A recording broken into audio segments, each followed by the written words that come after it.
Afternoon. Today we're talking about how to edit your photos with a vintage feel, going from this to this. Let's jump straight in.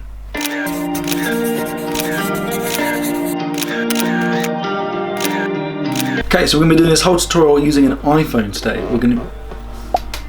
My chair just fired. We're going to do this whole tutorial on an iPhone today using the Lightroom mobile app. So we're going to use this photo of Izzy to start as our basis, and I'm going to show you how to make a preset. I'm also going to give you this preset for free, so stick around to the end of the video to find out how to get that. So we're going to go from this photo of Izzy to this after shot using this preset, and I'm going to show you how to make it yourself. First thing you can see is that it's slightly off, so I'm going to crop that so Izzy's in the center.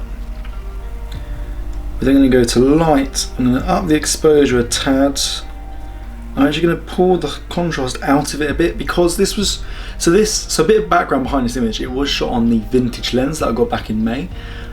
So I wanted to, when I edited this originally, I wanted to give it a really vintage feel, and that's I think it's pretty much since that video, since I edited the shots with those vintage feel, I've been really using that editing style, and I've been using vintage edits in a lot of my work at the moment. I'm just really liking that look. So this is how I'm going to go about it. Again, I'm going to take a bit of contrast out of it because typically when you see vintage photos, it's usually a bit softer the contrast, the blacks are a bit faded, the white's a bit overblown. So that's the kind of look we're going to go for. So I'm going to put a bit of contrast out of it. I'm going to pull the highlights up to about 22. These are all basic adjustments to start off with. Pull the shadows up to about 18, so the shadow on the side of her face isn't too much. I'm going to pull the whites up to about 25, and we're going to pull the blacks up to about 10 to fade them. We're going to come back and adjust this as well, but that's a good starting point. I'm then going to use the tone curve and drop in 3 points, and I'm just going to play around with this till I'm happy. You can see you really don't need to do much to really destroy the image, so just want to be a tad brighter, make a simple little S curve. And then I'm going to bring the blacks up. Also, so down in the bottom left corner, that is black, that's pure black. So if you bring that up, you can see it actually fades to black. Using this is how you're going to get the faded black feel. So I'm going to bring that up a tad. But if you see, as I bring it over, it makes the blacks more intense as well. So I'm going to bring it up a bit and then over to about there. And yeah, happy with that. I'm not going to touch the RGB tone curves at the moment. Then going into colour, I immediately want this a lot warmer, so I'm going to bring that right the way up. So I brought the temperature quite high up. I'm going to use the tint to match that a little bit to where I want it. And I'm going to pull the saturation out, but I'm going to up the vibrance. Put a little bit more saturation back in. It has much more subtle effect on the image, in my opinion. So yeah, let's have a quick look before and after. So you can already see massive difference made here. I'm also going to dehaze. I'm going to go negative dehaze because, as you can see, this really hazes it out. If you go that way, don't know what that is if you go the other way. But I'm going to put a bit of that out just to make it a lot softer, make it a lot more feel vintage. And I'm going to pop a bit of a vignette on that as well to really focus on Izzy. And I want some grain.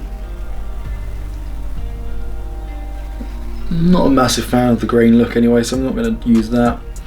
I'm not going to touch sharpening or anything like that. I think I'm happy with that, to be fair. I might put a bit more saturation in, tad. Last thing I'm going to do here is in effects, we're going to go to split toning. I'm going to put a bit of orange into the highlights. Go right away to top to find the colour I want, and then pull the saturation out. And I'm going to put a bit of teal into the shadows. This is I only do this really subtly. To be fair, I'm even going to put any teal in. But no, I'm not even going to put any teal in. I'm just going to put a bit more orange into the highlights, and put a tad bit of teal into the shadows. Play around the balance a bit. Literally such a minor little adjustment, but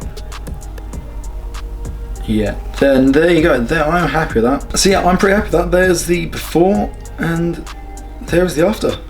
There you go, that's my vintage teal and orange look that I've been going for. How to do it on a phone. So to create your preset, if you go to these three dots up the top here, hit create preset, give it a name. So I'm going to call this vintage. I've already made one earlier, vintage bits. Let's call it. Let's call it vintageness. That's legitness. That was legitness. Vintageness. There you go. So yeah, there's the presets. So now, if I then come out of this, let's go have a look at another image. Swipe across here, go to your presets, use presets. You can see ones I've already made here. A couple ones that I actually made earlier today, but let's use vintageness. And you can see the effect it immediately gives it that exact same vintage feel. And yeah, I like that personally. I'm happy with that. So let's go across to the last image. If I can, oh I know, I'm gonna do it, I need to accept it. On to last image, presets, vintageness, and you can see what it does there. And yeah, really happy with that. You can make your adjustments as you wish. So for this one, I'm actually gonna blow out the sky a bit more and bring the highlights up a bit more. And I'm gonna put a bit more of a vignette into this one as well. So like there. And one last tip that I would do for this one, I didn't want this in the preset, but I'm going to go to selective, add a radial filter around her eye, up the exposure a tad, up the saturation a tad, and up the sharpness. Hold down on it, duplicate, drag that one over the other eye, like so.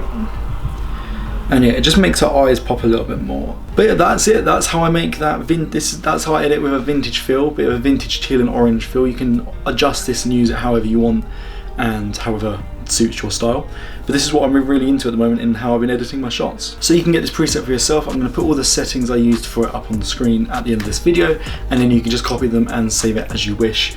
There is another way that you can do it where I can export the whole image as a DNG file, and then you have to download the file and then create the preset for that way. But to save you faffing around with that, just copy all the settings yourself at the end, and then yeah, save it as a preset, say whatever you want, call it vintageness if you want to call it vintageness, but yeah, that's the settings I use for that preset, so feel free to use that yourself. So yeah, if you enjoyed the video, please drop a thumbs up down below, it does massively help out the channel. Subscribe if you want to see more of the content, all the other stuff that YouTubers tell you to do, and if not, I will see you in the next video. Peace.